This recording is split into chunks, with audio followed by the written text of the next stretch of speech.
अगर आप भी चाहते हैं कि JM म्यूजिक के ऑडियो वीडियो सबसे पहले आप तक पहुंचे, तो लाल बटन को दबाकर चैनल को सब्सक्राइब जरूर करें और साथ में बेल आइकन को दबाना न भूलें। मनीष रक्सौल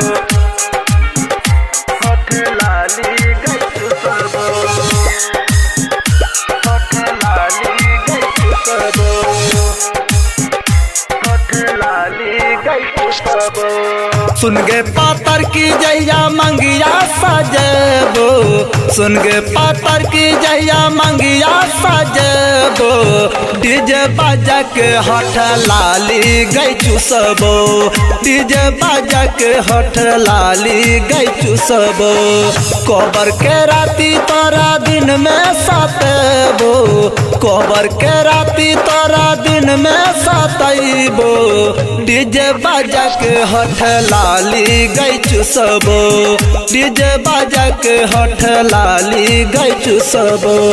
सुन के पातर की जैया मंगिया सजबो, डीजे बाजा के हठ लाली गई चुसबो, डीजे बाजा के हठ लाली गई चुसबो, हठ लाली गई चुसबो।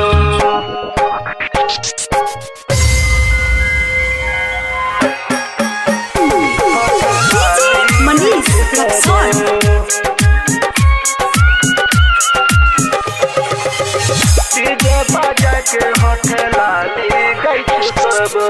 तोहर गए बाबू के गए फोन गए के लियो,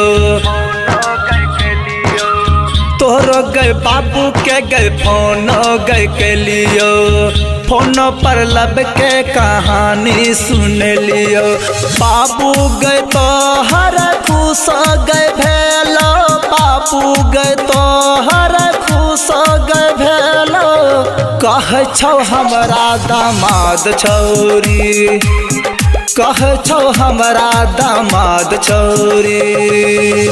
सुन गे पातर की जैया मंगिया सजबो, डीजे बाजा के हठ लाली गई चुसबो, डीजे बाजा के हठ लाली गई चुसबो, हठ लाली गई चुसबो।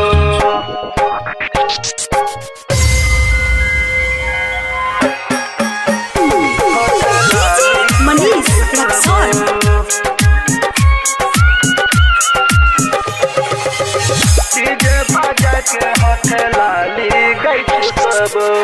तोहरे गए चलते छरी दिलियो पढ़ाई,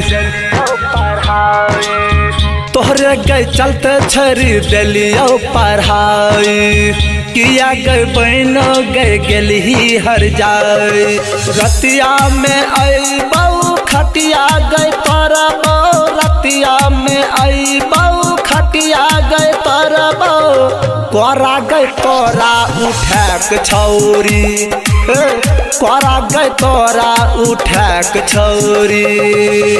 सुन गए पातर की जैया मंगिया सजबो, डीजे बाजा के हठ लाली गई चुसबो। Manish recording studio Raxaul Raghunathpur.